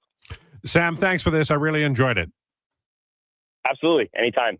There you go. Sam Nestler from DLLS Sports talking about the Dallas Stars and the game tonight. I mean, I'm looking at their numbers and holy Hannibals. They're in the same division as Colorado, and that's, that sucks, but that's a tough division and they're a part of it. And they looked really, really good again. I was saying earlier, wouldn't it be funny if, not funny, but wouldn't it be ironic if DeBoer ends up coaching the Oilers, they make it to the semis and they lose because Ottinger plays lights out? I mean, there's a certain amount of karma that does come around in hockey. We're a long way from that, obviously. Chris Knobloch is, he's struggling this year, but he's done a dynamite job as the Edmonton Oilers head coach, taking them to 2 Stanley Cup finals, and absolutely will get a chance at making it 3 and getting over the hump and winning it this year. Okay, Daniel Nugent-Bowman is on the way from The Athletic. Next, we'll have Declinations. Hi, my name is at 1:40. This is the Lowdown with Lowetide on Sports 1440 and YouTube. At Fountain Tire, get up to 15% off select tires, up to $125 off a set of 4 select Goodyear tires, and $50 off $150 service until December 13th. Restrictions apply. Book today. Fountain Tire. We're on this road together, Canada. It's like a locker room, minus the smell. Kevin Carius brings the banter, the buzz, and the bold sports talk. Weekday mornings from 7 to 11 on Sports 1440, Edmonton's home for sports. I'm Colin Livingston, president of Cantork. Since 2016, we've been at the forefront of hydraulic torque wrenches in Canada. I'm delighted to share our latest venture, in-house production for quicker turnaround, superior quality, and heightened versatility. Experience excellence at cantork.com. Across the province, Albertans are taking their shot on Play Alberta. With casino winners every hour, jackpots worth millions, and revenue that stays in the province, there's never been a better time to sign up. Right now, our listeners can score a $50 free bet when they make a minimum $50 deposit with code Krueger50. That's code Krueger50 for a $50 free bet. Start playing with your game sense today to find out if you're Alberta's next winner. Japa Machinery Group knows that XCMG may not roll off the tongue, but Japa's team will help keep your construction jobs rolling on time and on budget with heavy equipment sales and rentals. Visit japamachinery.com to find out more. 60 years ago, we started selling trucks as Western GMC Buick. Today, we are Wolf GMC Buick. We're still located on the corner of 184th Street and Stony Plain Road with the same ownership for over 2 decades. Our customers have trusted our family-owned, community-driven business. And for that, we are thankful. If you're looking for a truck or SUV, pop in and one of our seasoned professionals will get you a great deal, hassle-free. Come trust our team at Wolf GMC Buick. Wolf GMC Buick. We're making it easy. Top quality flooring, locally owned, and Canadian products from Beaulieu. Yeah, that's CFI. CFI what? No, CFI, Custom Floors Inc. From free estimate to professional installation, contact Custom Floors Inc. at customfloorsinc.ca. Aloha, Edmonton, it's back. Century Vision Care's 4th annual Maui Christmas event on Friday, December 12th from 9 to 5.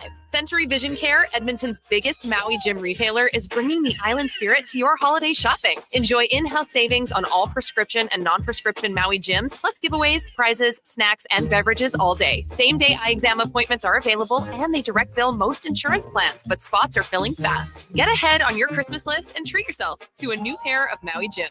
Visit Century Vision Care on Instagram. From the local rinks to homes and businesses across the province, Alberta's rural natural gas utilities are here to fuel life affordably, reliably, and safely. We're members of the Federation of Alberta Gas Co-ops, providing natural gas to keep our rural neighborhoods warm and connected every day. It's local, dependable, and it's ours. To learn more about the Federation of Alberta Gas Co-ops and our members, and how natural gas fuels your community, visit fedgas.com. Alberta's energy. Game on. At Sherwood Honda, SUV must stand for Sell Us Vehicles. Because if you have an SUV, Sherwood Honda sure would love to buy it. Any make, any model. If you're driving an SUV that's in good shape and yours to sell, you should turn around and head to Sherwood Honda for a really good price. And if you're not driving an SUV, that's okay. Sherwood Honda sure would still be happy to sell you a vehicle too.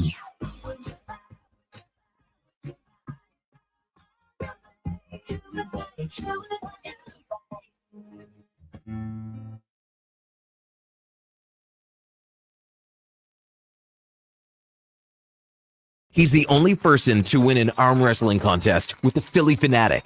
The Lowdown with Lowetide, now on Sports 1440. Presented by Wolf GMC Buick. We're making it easy. WolfGMCBuick.com.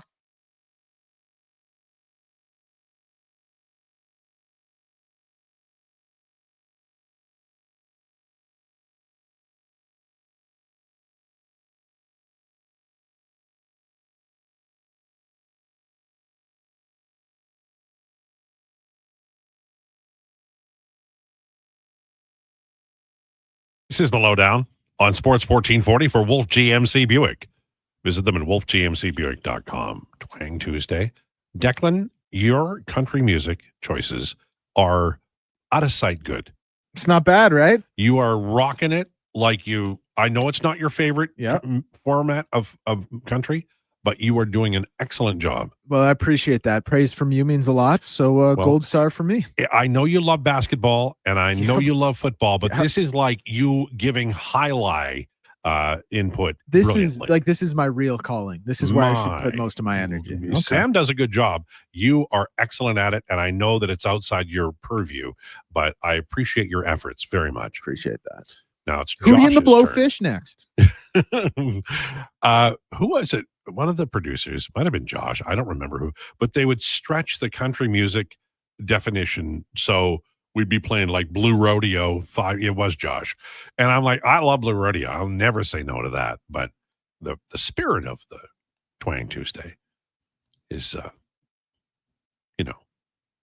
the pure stuff. And Declan is playing that today. Do we have Daniel?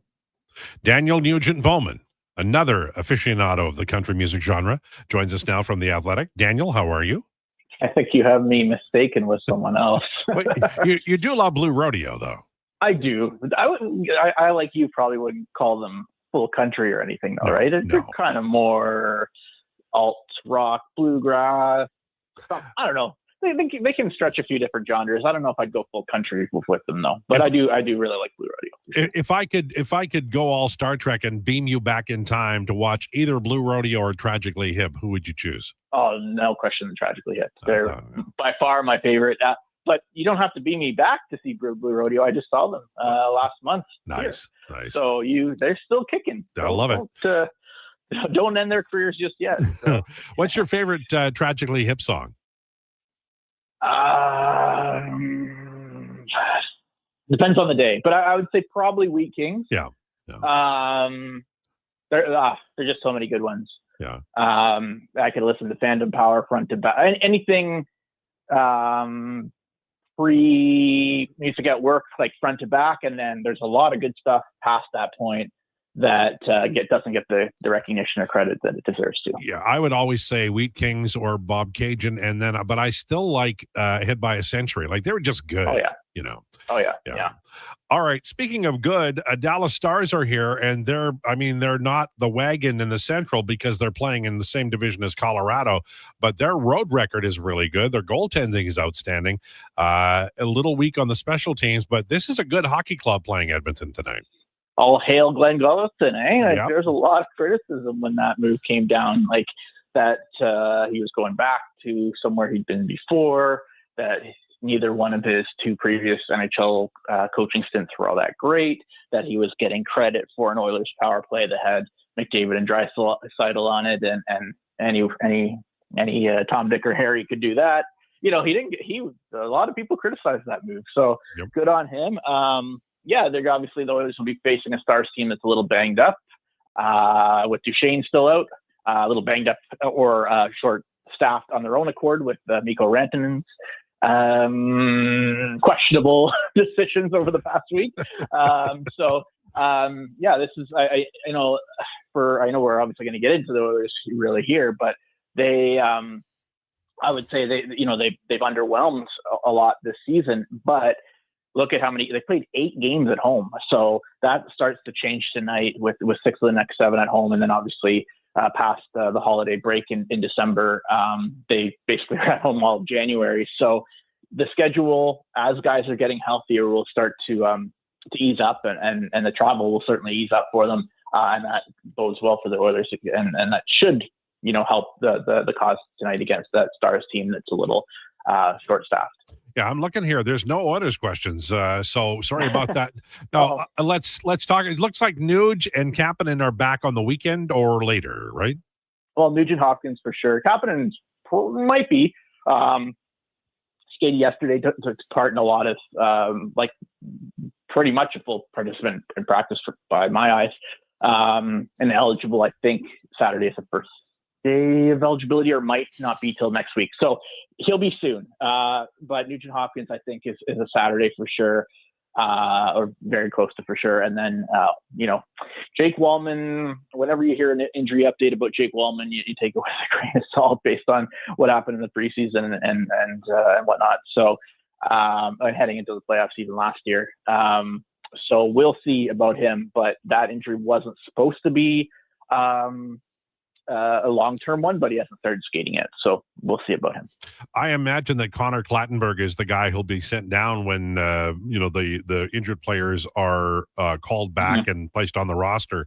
But I'd love to hear your opinion of his NHL debut. He's playing tonight, but what do you think of game number 1 for Clattenburg?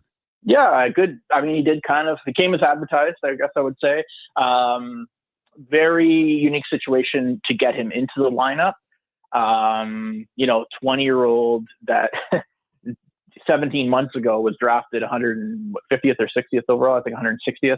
So not a guy you'd expect to get that type of opportunity this quickly. They wanted somebody, they knew the player that they would be calling up was going to be a low minutes kind of energy guy, and they didn't have the cap room for Max Jones. So that kind of was a good portion of the reason why he did come up. I thought he, again, played pretty well, didn't get a lot of ice time, and got a little in extra ice time in garbage time, and kind of showed what he could do in terms of the way he mixed things up at that point. It's just to me, it's just a nice little taste for him that he can go back in Bakersfield, kind of work on his puck skills a little bit more, because you're going to need those I don't know if he's ever going to play, if he can be a full-time NHLer, if he's ever going to play special teams in any way.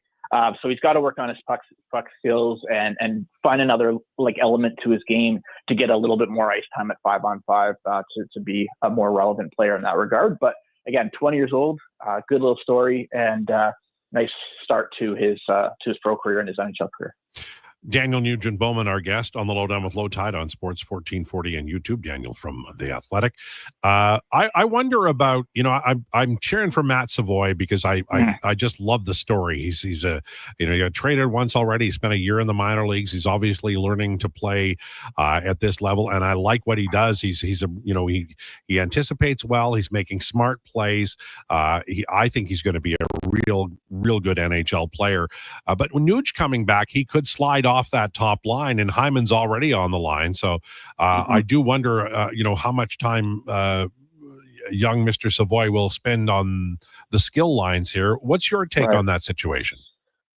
Yeah, I think that's a wait and see for me anyway. I think with Savoy, the good thing with him is he's proven he can kind of mesh with a lot of players. He doesn't have to be in a skill line, certainly, quite frankly, the offense isn't there for him to justify the role of being on a skill line all the time. So his forward checking, his smarts, positional play, all those types of things are going to keep him around, and the speed too, for sure. So he can play with, Adam Henrique on the third line, or Nugent Hopkins on the third line, if that's who the center's going to be. Or, there's just, with Nugent Hopkins coming back, with Hyman now in the lineup, and Savoy, as we're talking about here, providing some flexibility. Like there's a lot of different things that the coaching staff can do. So I don't think they're necessarily married to him being on the top line. I think there's some other guys you might want to move up, namely Andrew Mangiapane, who they really need to get going here. He's had a really tough stretch, and now off both special teams. Didn't really play on the power play, but off the penalty kill. So they need to, if they're going to kind of jumpstart him, it might have to come with getting him some more time in the top six. So just a lot of flexibility, and I think Savoy fits in really well to me in a lot of different places where he should be an important player on this team for the duration of the year. Yeah, it's and then Roslovic. I mean, people are saying, well, they got to sign him right away. I don't know whether there's a plan to do that. That's sort of a later in the year kind of thing, or whatever the case may be. But I don't know how you take him off of that, the top two lines, and then that sort of leaves them with a different kind of a look, because Roslovic is, he's a smart player. And I don't know where do you move him, if you move him at all? Well, for just in terms of the signing thing, like they can't sign him until the new year for the CBA, because he just signed and he's on the 1 year deal. So they have to wait. That's fine. They should, again, they have a little bit more cap flexibility with the cap going up. Obviously, if they were to sign him based on what he's done so far, he'd get a nice raise and all that. So there's not a rush there. But what I have liked about Roslovic lately is, Hyman comes back. He didn't lose all of his power play minutes because of Nugent Hopkins being out, but he did see Adam Henrique getting some power play time there. So he did get that scaled back.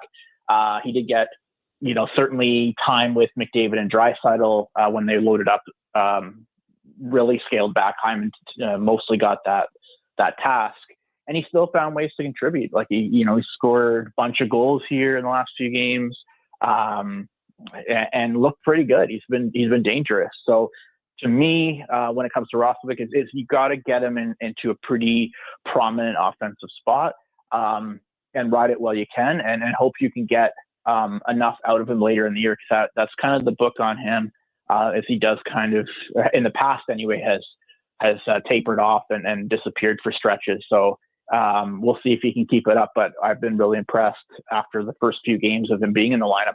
So we're going on about 15, 20 games now. I've been pretty impressed with the way he's played and contributed to this team.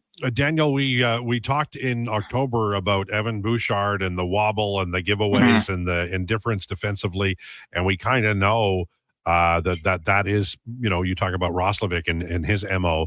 Bouchard often starts slowly. However, November, we're back to watching somebody who's just a ridiculous talent. Do you think there's any chance he'd be considered for the Olympic team? I will say there's a chance. Talk to some people. I know Chris Pronger's made some comments about it recently too. I talked to Pronger a little while ago. He was saying like, you wouldn't be on my team just because the offense in tournaments like this takes care of itself. It's the defensive part that you really need to focus on and be concerned about. And with Bouchard, you still see that occasionally. Like he made of late anyway. Like he made a turnover there in Columbus that led to a goal. Now McDavid had one that compounded the mistake and stuff too on that goal. But Bouchard did, and then he just got completely outmuscled by Ryan Leonard in Washington, leading to a goal to put the Capitals up for too. So that wasn't good. That's the bad of Bouchard. But the good is obviously what he can do with the puck. How he gets the puck out of trouble, how he gets it into the forward's hands in the shot, and everything else that everyone knows about. So to me, there's some concerns about putting him in a tournament like that just based on the defense. But you look at how well he's performed in big games and big moments. So, talking about the playoffs and how well he's done there. to me, it'd come down to the wire, but I would give it strong consideration. And maybe it's, that Brian McCabe from 06 or PK Subban from 2014 kind of role where, he's there to play against some of the weaker teams. He's there as a backup for, Cale Makar or somebody in the power play in case they got hurt or something like that. And maybe he does so well in one or two of those games that you got to keep him. You got to play him in the medal round games. But that's kind of where I'm at. There's a lot of defensemen there that they value, I think, from the Four Nations tournament. So Bouchard is definitely in tough, but these last couple weeks or so have really, to me, shown more of the best of him, and can put him in a better spot for consideration here in the coming weeks. Final question for you, Daniel, and it's not an Oilers question, although it could be. I'm asking everybody today to pick their favorite, not favorite team, but their favorite among the Canadian teams. If a Canadian team wins the Stanley Cup, who's the favorite to be that team from your point of view? This season, obviously, I imagine. Yeah. Yeah, I mean, to me, it still has to be the Oilers. I think, Vancouver, Calgary are out of it. To me, Toronto's pretty. I think Toronto can recover, but I don't see them as a legitimate cup contender. I still think. I guess Montreal would be my second choice, just because of the speed and kind of they might be the kind of that ignorance is bliss thing as well, where obviously they got their playoff taste last year, but still pretty new at it. But no, to me, this Oilers team isn't a finished product. They're going to add a piece or two. They know what they can do and all that. The only thing I worry about them is how many miles are on the odometer right now. They played into June 3 of the last 4 years. It takes a lot to kind of get back there. And I think you're seeing at the start of this year kind of a mental hurdle that they're trying to get over. They have lots of time to do that. To me, it's the wear and tear that comes with it. One of these years, it would be good for them to almost have a quick exit and recalibrate. Nobody wants to hear that, especially the players. But they are obviously on a clock here with the McDavid situation of 3 more runs for sure. So you don't want to burn too many of those. But that would be my only concern with this Oilers team is just how taxing the last few years have been for them. Otherwise, I think they just, based on talent, experience, everything else, they still have to be the favorite to me. Daniel, thanks for this. Appreciate it. Enjoy the game tonight. Okay, thanks, Al. Take care. Daniel Nugent-Bowman from The Athletic. Interesting stuff. Bouchard for Team Canada. Favorite to win the Stanley Cup among Canadian teams. I think it's still the Oilers. I don't know what Josh is thinking. Hate to call him out like that, but Well, I mean, he's probably still thinking it's the Calgary Flames. Hey, they've won 3 in a row. Or did they play last night? You know what? I'm not watching very much Calgary 3 in a Flames row. hockey. Yeah. 3 in a row, baby. I won $20 on Sunday to do that Canucks game with a coworker. I would just like to say, Rasmus Anderson, bleep you. You just lost. He lost me in my fantasy matchup. He was against me. Mm-hmm. He had 2 goals and 7 assists last week. Shout out to the Rasmus guy. freaking Anderson. He's a good hockey Shout player. out to the man. Yeah, That's why he's in trade talks all the time. I have Nazem Kadri on my team. Didn't get a thing. Tough. No. beat. Nazem Kadri. And the on Sunday, they played on Sunday. Yeah. Nazem Kadri, 2 assists. Guess who also assist? If those aren't assisted by Rasmus Anderson, I win. Rasmus Anderson.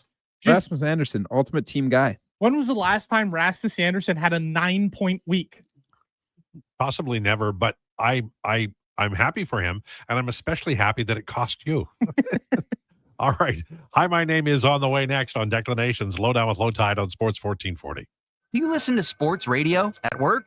Like right now? Well, do you? Who, me? No way. I swear. Okay, friend, we won't tell. Tens of thousands of sports fans listen to Sports 1440 each and every day. On the radio, on the listening apps, on YouTube, and on social media. If you listen to Sports 1440 at work, well, maybe it's time to advertise on Sports 1440 at work. Grow your business, get your name out there. Shoot our ad team an email, Gregor@sports1440.ca. Let's get to work for you. The basketball show turns 10, and we welcome a new generation of basketball talk. Hoop City with Paul Sir airs Saturday mornings from 10 till noon on Sports 1440. From grassroots to NBA to the Olympics, we've got you covered.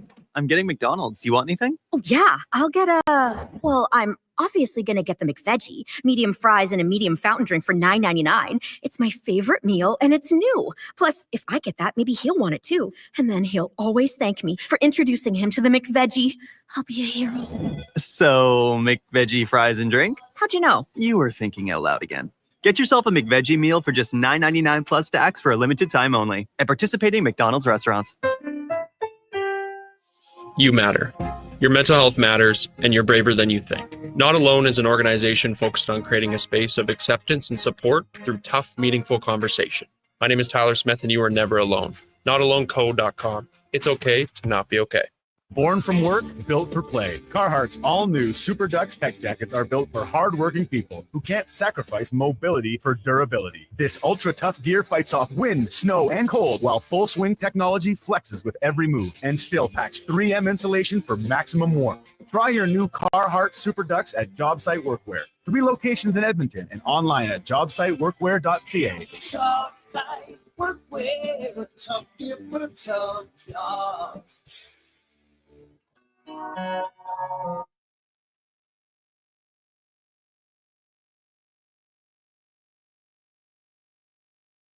Here's the Lowdown with Lowetide on Sports 1440. Presented by Wolf GMC Buick. We're making it easy. WolfGMCBuick.com.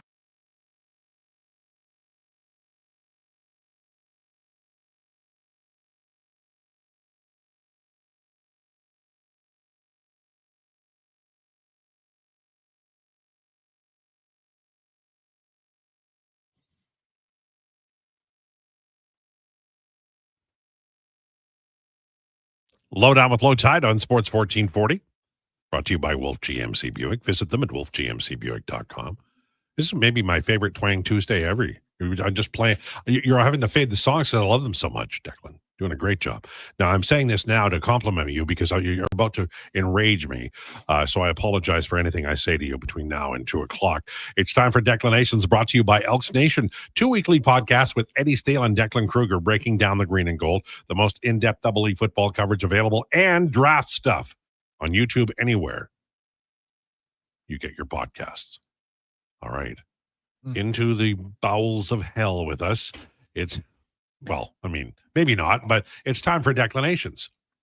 Hi, my name is. You lot ready? Yeah, but I don't think Al's hair is ready. What's wrong with my hair? What happened to my hair? It looks better. What's going on with my hair? This is entirely self-inflicted, Al. It is totally I do? self-inflicted. What's wrong with my hair? I'm throwing stones from a glass house a little, but it's been better. What's going on with my Maybe hair? push your headphones back. Wow. How about that? Is that better? That is definitely better. That's crap. What the hell's going on here? No, it's got the alfalfa. It's got the alfalfa hairpiece I was going gonna on right say, now. The Incredibles, baby. Here's the thing about my hair that I never say is it's got to cover a lot of ground. Like this is like the tundra up there. That's a lot. That's a big old melon, right? And you still have all your hair, unlike a certain someone behind a certain board. And don't say his age, although Jack Roslovic's number is 28. Honestly, though, like I'm so handsome. It's like You are a good-looking man. I'm saying it's There's kind of no doubt about it. If how this it were, goes, I guess. if we were casting a movie, you'd be the leading man. There's no doubt. Appreciate Maybe that. Donovan. I don't know. Clue number 1. I was drafted in the 2010s.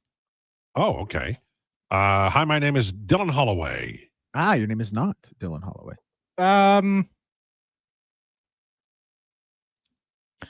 He's current 2010s. We're presuming this is like a third line guy. You know what? Let's run with Kiefer Sherwood. Your name is not Kiefer Sherwood. All right, guys, what if he's trying to play a trick on us? Hi, my name is Ryan Nugent Hopkins. The hell's my Name hair is doing? not Ryan Nugent Hopkins. Clue number 2. I played in the NCAA. Oh, hi, my name is Cale Makar. Your name is not Cale Makar. Hi, my name is. That's a terrible. I'm not gonna say Justin Schultz. But my mind went to Justin Schultz. That's funny. I'm not gonna be able to get that out of my head now. But you know what? We'll just give me another clue. Josh? I'm with I side with Donovan. All right, I gotta hit this. Actually, that's 2 rounds there. That deserves 2 buzzers that round for Justin Schultz popping into my mind. That's pretty loud there. Clue number 3. I never played for the team that drafted me, but I have only played for one team. Interesting. So deadline deal, probably sending this player over before they either turned pro or got out of the AHL. Or he was one of those guys who refused to play for that team. Oh, well, that could be too. That's a good point. Yeah. Well, we know it's not Eric Lindros. No, it's current. What year was Cutter Gauthier drafted? Gee, that's a good question. Probably after 2019. I think it was after 2019. These are all real tough clues. They're typical Declan, where they give you something but nothing really. Yeah, like the government. NCAA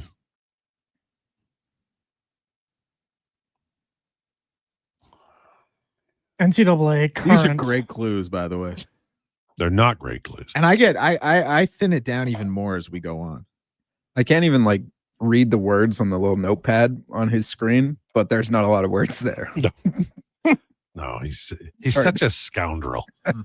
You know. Would you guys like clue number 4? Well, we have to, because your clues are so like. My team currently leads their division. Okay, Colorado. I said Makar. It's not Makar. Who's that? Listen, it's a little early to open up the booze.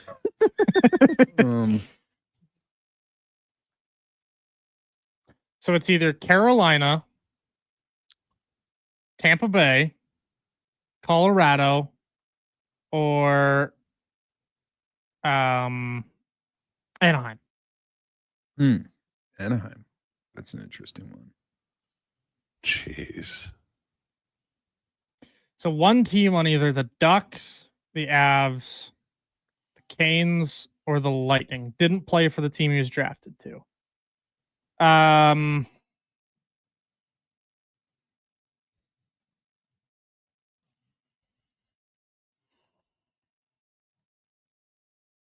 It's a tough one. Yeah, these are all such. Dude, I don't even care. Hi, my name is Mason Miller. Your name is not. Give me another one. Mason Miller. Clue number 5. I have played 52 career games. Oh, Jesus. Dude, we're cooked. What can I throw? He's just called down. Wait, is it Cutter Gauthier? Your name is not Cutter Gauthier. You guys have 4 teams to pick Actually, that from. wouldn't make any sense because he's a second-year player. This could be a goalie too, though, which would be a second or third year player, maybe.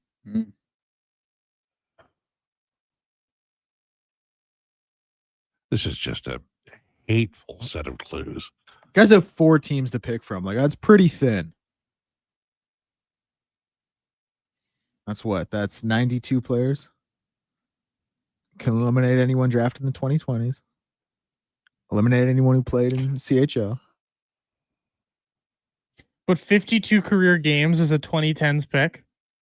Yes. Yeah, He could have been drafted in 2019. He was definitely he must have been drafted in 2019. This is belligerent. You guys want clue number 6? Well, might as well. I play in the West.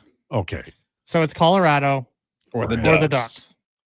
Boy, could sure use a guy like Brandon Douglas right now. Yes. Okay, so young guy. I'll just go through the Ducks because they have the most young guys. It's not going to be Minchukov. He's drafted by the Ducks. It's not going to be Zellweger. It's not going to be. It's not Jackson Lacombe. Obviously, we know it's not Gauthier. Can't be McTavish. Can't be.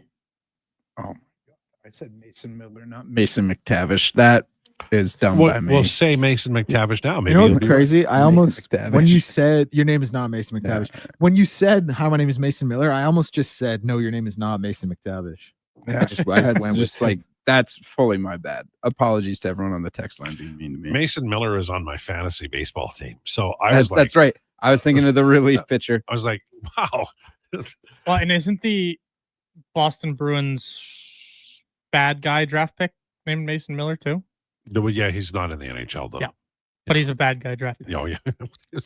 I think he's in the KHL. That's how bad that was. Yeah, very bad guy. Yeah. But you know what, Deck? Just I'm good for another clue. Whatever. Okay, final clue. My initials are illiterate.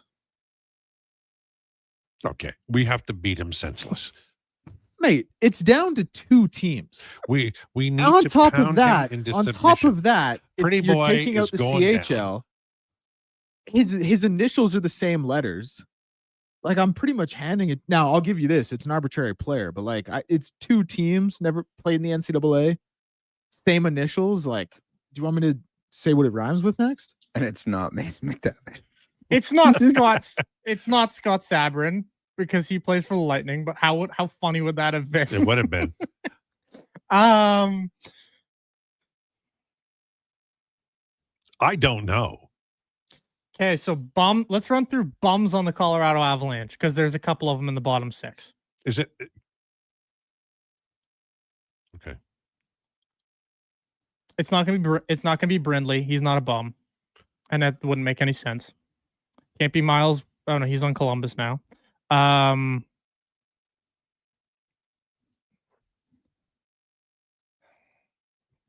Av or a Duck. Man, 52 career games played. I still say we like. Oh, we beat him senseless. Yeah, and then Yeah. we It's down rip to his 2 car, games, and he's the same initials. puncture Like, the tires, the whole 9. you guys just want me to tell you what it rhymes with and what his favorite food is? What team What's was this his guy favorite drafted food? to? Minnesota.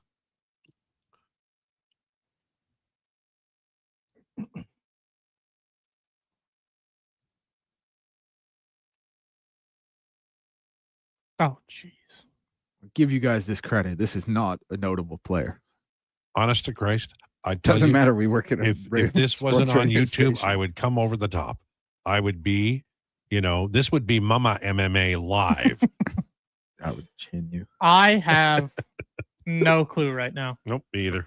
I'm out. All right. I want to shout out Blair. He got it on the 6th clue, I believe it was. Only one to get it that early. We now have 4 correct guesses since then, possibly with the help of Google. I don't want to put words in anyone's mouth. Your name, Ivan. It was Nikita Nestorenko. Okay. We need to pound him senseless. Yeah. And then take his shoes. You guys want it to be Wayne Gretzky every time. No, we just don't want it to be Nikita Nestorenko.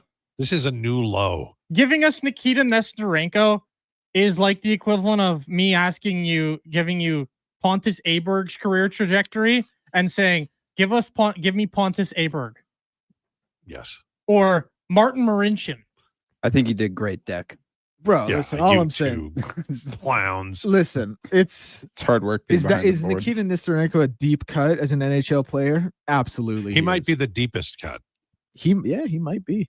He might be. It's like me saying, name the guitar player in Mott the Hoople, and you guys trying to guess. Hoople? Yeah, Mott the Hoople, and you guys trying to guess Ariel Bender. You'd never get it. That was blasphemous. I agree. Is he an NHL You guys player? are such I think you should crybabies. drive Oh my you should drive to a church Every and time, man. think about what you've done. Such crybabies. Is he I can an sit here and NHL talk player? about- I can sit here and talk about basketball for 20 minutes if we're just gonna rip on this every time. Wow. No, and you knew going in. You I want to make framed it it tough. in the beginning. You didn't even did the whole thing about, well, it's going to be not obvious. Not obvious is like, I agree. You gave us a seventh defenseman. He's a forward. Well, Is he that's a how forward? bad it is. Whatever. He may as well be a seventh defenseman because he doesn't play. I mean, really, honestly, I think you should feel a little shame. That's how bad it is. I forgot that there's a different guy. Do you remember? There's a different guy that's basically the same name. Yeah, like he's not. Well, winning. there was Eric Nestorenko when I was a kid. He was on the Chicago Blackhawks. He's not winning any Art Rosses. He's not winning anything other than most irrelevant player. He's a fourth liner on the Anaheim Ducks. Okay. So Brandon would have got it. Who has the tape? He We would've. need tape and we need plastic. I thought you were talking about the tape like this in the recording because Right. I do And then literally we have need a somebody to clean recording. up afterwards. Dibs out. I give you guys this credit. Text line is siding with you. Yeah, this is beyond the pale, as the British Fourth say. line right wing. Shout out, man. Lord love a duck. Okay. 5% of the time on ice. Well, for the listen, Ducks. we did our best, and Teams leading the Pacific. we did the belly flop off the high bore in the final segment, but it's okay. We came out strong, and then it How much ice time before we end do you think he averages a game? 6. I said he has 5% of the ice time. That's for DFO for the Ducks. All right. I'm going to swear in a minute. 12 so minutes. we're going to say goodbye. Thanks for tuning in to Lowdown. Jason Gregor will bring sanity to the show next. This is a Sports 1440 update. Brought to you by Loca Quality Market. Your fridge just got an upgrade, over 200 chef-prepared gourmet meals waiting at Loca Quality Market. Shop local at loca.ca. Lone game on the NHL schedule today. Oilers back at home for the first time in over 2 weeks as they take on the Stars from Rogers Place. Stuart Skinner in the starter's net. 3 games in the NBA, Wizards and Hawks, Sixers and Magic, and the Battle of LA with the Clippers taking on the Lakers. And there'll be offseason news. Veteran pitcher Sonny Gray is being acquired by the Red Sox from the Cardinals. 14-year vet is a 3-time All-Star. The International Testing Agency announcing that Canadian swimmer Penny Oleksiak has been given a 2-year ban from competition for an anti-doping rule violation. At the Canadian Olympic curling trials, it was Anderson over Sturmey this morning to remain undefeated. Homan also beating Brown, Black beating Skurlik, and it was Laws defeating Cameron. Sad news in the curling world. 6-time Scottish champion and 2-time world champion Colleen Jones has passed away at age 65 after a battle with cancer. On behalf of Josh Fenwick, Donovan Paulson, and Lowetide, this has been a Sports 1440 update. Up next is the Jason Gregor Show with Connor Halley. I'm Declan Krueger, and this has been a Sports 1440 update. Sports 1440 in West